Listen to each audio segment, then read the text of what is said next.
Going Beyond is a presentation of Beyond Housing, helping entire communities become better places to live with RareGem Productions. Reliance Bank is the proud sponsor of today's Going Beyond program. Let Reliance Bank help you get what you need from your bank. Phone number 314-569-7200 or find Reliance Bank online at reliancebankstl.com. Reliance Bank. Member FDIC and equal housing lender. We're going beyond.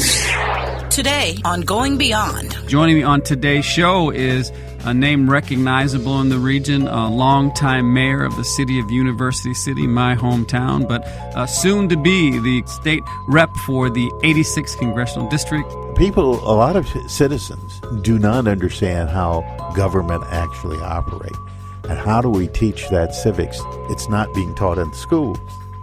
But they've got to be at least informed of how the government works and how decisions are made. You've got to come up with a better way of, A, funding a city, and you got to quit doing things that hurt citizens. Please welcome Joe Adams to the show. Beyond Housing is going beyond. That and more ahead today on Going Beyond with Chris Krehmeyer, right after this. Reliance Bank is focused on meeting the banking needs of the entire St. Louis community. That's because Reliance Bank, unlike the big national banks, is locally owned and operated. It's run by people you know, and that's important when you're looking for a personal checking account that's really free, a mortgage, or a loan for your business. So stop in and introduce yourself at one of their 20 branches throughout the St. Louis area. Reliance Bank, making money a little friendlier. Member FDIC and equal housing lender. My name's Robert Friend. I'm CEO of the Regional Health Commission here in St. Louis, and I believe that here in St. Louis we can make sure everybody has access to health care regardless of what they look like, regardless of their income status, regardless of what their job is, regardless of what their disease is, and that we're going to achieve that in the next decade. And I believe in going beyond. We're going beyond. Welcome to this edition of Going Beyond. I'm your host, Chris Krehmeyer, President and CEO of Beyond Housing. Joining me on today's show is a name recognizable in the region, a longtime mayor of the city of University City, my hometown, but soon to be the state rep for the 86th Congressional District. Please welcome Joe Adams to the show. Welcome, Joe. Thank you, Chris, for bringing me on. Well, let's talk a little bit about where is the 86th district? We assume it must be somewhere near U City because that's clearly your long-time home. But I'm going to tell our listeners what the 86th encompasses. Well, the 86 encompass, quite naturally, most of University City. Basically, Del Mar is the southern boundary going northward. Going north from University City includes the cities of Pagedale and Wellston, Veneta Park, Veneta Terrace, and Hanley Hills.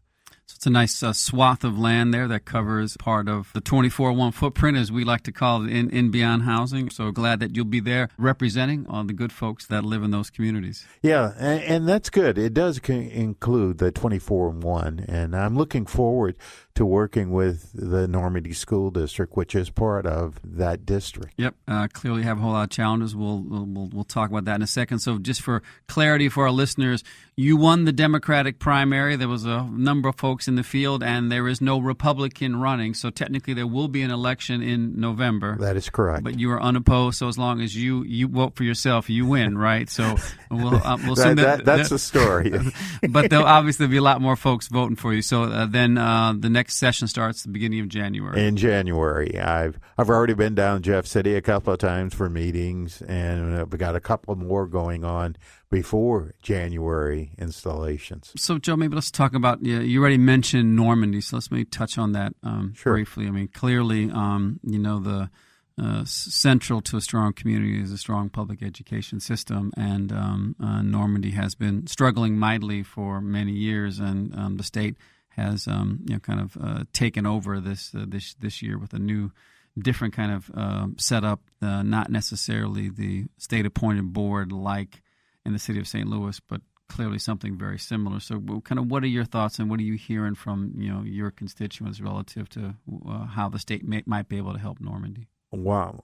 It can help Normandy a number of ways. One is I think it helped to hurt Normandy earlier in its practices and everything else that it's done in the past. They can start funding the school foundation formula. I know they're not, and I know it's a budgetary item, But as I read the state constitution, I thought education was supposed to be the first priority of the state, and it doesn't appear to be to me. So I'm going to fight for a proper funding of education. But I also want to make sure that the residents of the Normandy School District definitely have input in what's going on with that school system. It just can't be run by super individuals that were appointed by the state. Well, clearly we've been an advocate for the strong partnership between the State Department of Elementary and Secondary Education, local leadership at the school board, administration, and community. Our belief is unless those three pieces aren't working together efficiently and effectively, we're going to struggle to have our children do better. Right. And that's the thing we've got to do. We really got to educate our kids because they are, we always say it, they are the future. And if we really believe they are the future, we've got to put our money where the mouth is. And if you look at least some of the trends, there have been a few bright spots. Jennings has shown some improvement, but there are also some concerns, including University City. That is correct. And including Hazelwood, right. There's a long list of that is right. Communities whose school districts aren't as strong as everyone would like them to be. And again, whether it's funding or whether it's other things, clearly the state has a role in, again, how can we ensure that our kids have the best education possible? That's very true. And I want our children to have a good education because without it, there is no future. I mean, that's part of the thing that's going on in Ferguson now is a lack of hope. And we've got to be able to generate some hope. So maybe let's segue to Ferguson. Okay. I mean, clearly the issues there are many relative to the relationship between community and law enforcement, the issue of race, in community, the issue of municipal governance. So as you think about the multitude of those issues, which jump out at you as someone who's going to be a representative of the 86th district that you think you want to begin raising in our state capitol about things we can improve on? Well, like I say, you hit all the items, and they were, in a sense, and there are a few others, they almost got to be a hit all at once, all the time.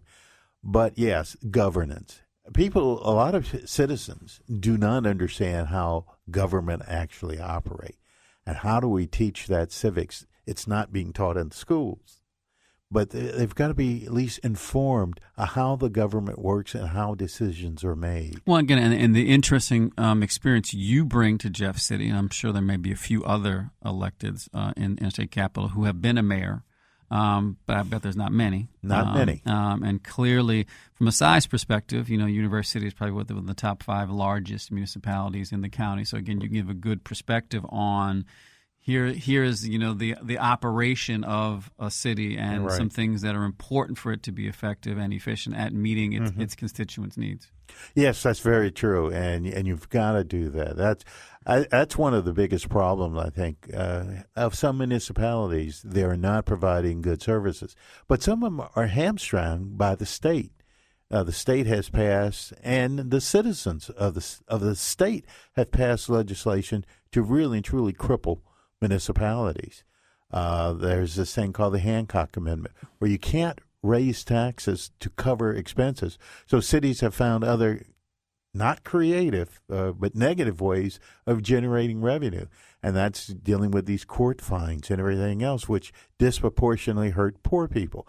You got to stop doing that. You've got to come up with a better way of, funding a city, and you got to quit doing things that hurt citizens. Yeah, and I think what we found in our conversations with a lot of our mayors in the 24-1 footprint is some of the practices have just kind of evolved over time, right? And I think there was not a full understanding of the back end harm by the warrants being issued now.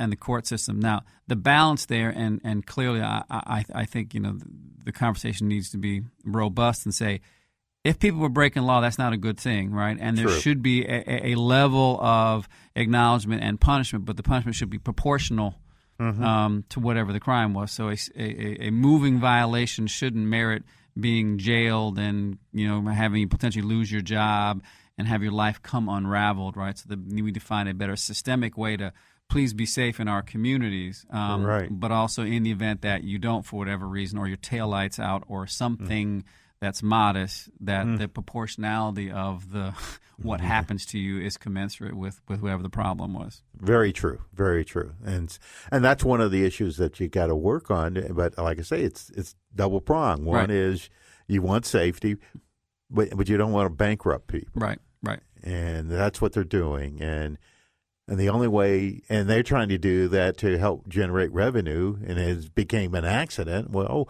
we're raising revenue. Oh, that's good because we're losing revenue on the other side. On the other side, right. And whether it's your real estate valuations either being flat or going down, and then if you're in the pool, right? The pool tax, I don't want to have our listeners, I don't want to get too in the weeds here, but a lot of small communities, and particularly those in North County, are what's called a pool tax city, where they don't generate tax revenue directly from businesses in their community. They have to share out of a larger pool based upon their population, right? So if you're in this pool and your population, again, is either flat or going down, which is true in lots of places, again, all these things make it harder and harder to make the revenue side of your city work. So if you can pick up revenue on the other side, at least a piece of the governance model is, okay, well, I got to pay my bills to provide the services to my constituents, and this is the only way I can see raising revenue.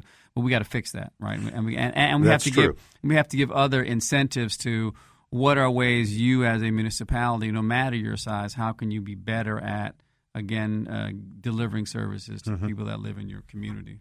Yeah, and I think you're going to see a lot more communities pooling their resources in developing services for their citizens, because it does make sense. Sure, it does, and you get economies of scale, and we know, in the 24-1 footprint that I think our mayors and our leaders have seen the value of working together.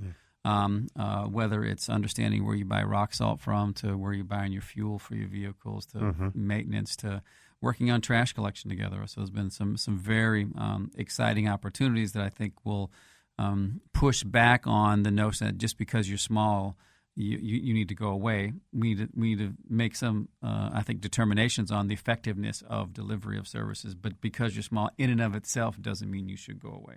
That is definitely true. And a lot of people don't understand how some of the small communities, what generated the creation of some of these small communities, it was to provide service. Yep. And so, yes. So when we think about other issues that Ferguson has kind of brought to light, any kind of thoughts on legislation around law enforcement and its relationship with community? Because clearly that there's been a bit of a disconnect that has not, and it's not just Ferguson. It's lots of places in the region. Absolutely correct. Ferguson just seems to be the tip of the spear right now, but there's lots of other places that have challenges. Well, if anything good has come out of this incident, this tragedy there in Ferguson, was that it has brought to light a lot of issues that a lot of people knew about, but nobody was really talking about. Now we have to talk about it. Yes, police. We've got to, and this is the county's problem more than anything else, the county's got to start recruiting African Americans, Hispanics, and anybody else into the police academy. So there will be this pool of trained people that can go to these police forces in the county. And that's true for the fire academy, too, both of them. I don't say just one, both. And that's the county government's job. They should be doing that.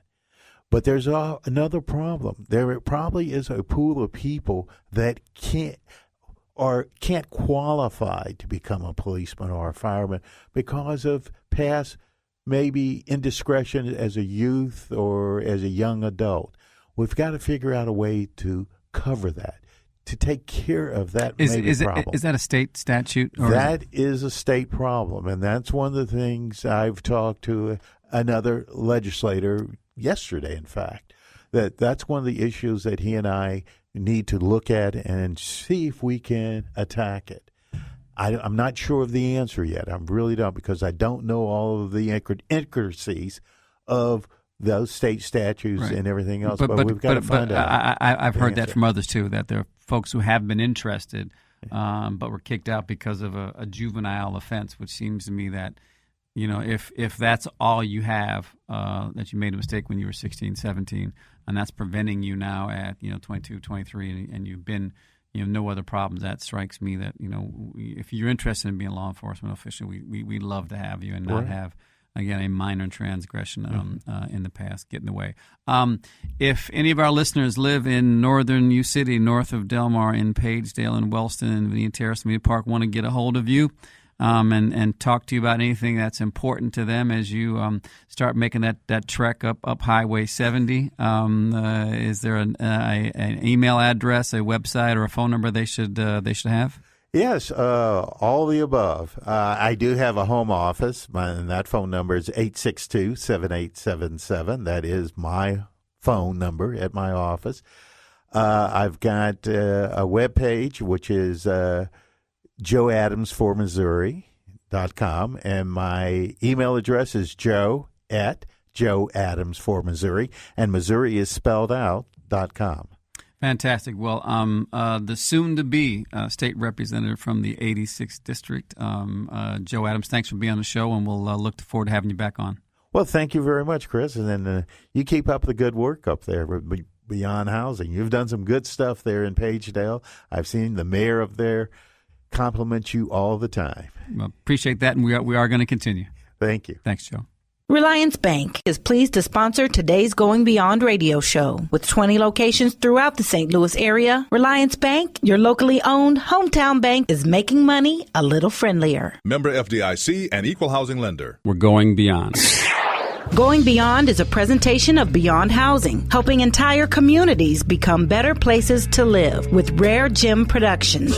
Proudly promoting, presenting, and producing positive programming. Neighborhood is where you live, and we want to keep it strong and vibrant. This is Chris Krehmeyer with Beyond Housing. We are going beyond. Chris Krehmeyer, President and CEO of Beyond Housing. Located at 4156 Manchester, phone number 314-533-0600. The only organization in the St. Louis region that offers access to affordable housing. Wherever we work, our goal is to help transform people, families, and communities so that they achieve the skills, strategies, resources, and commitment to succeed for the long term. See our work at beyondhousing.org. Podcast for Going Beyond can be heard, downloaded, and shared by visiting hallelujah1600.com. Listed under the music tab, on demand. Going Beyond is another positive production of RareGem Productions.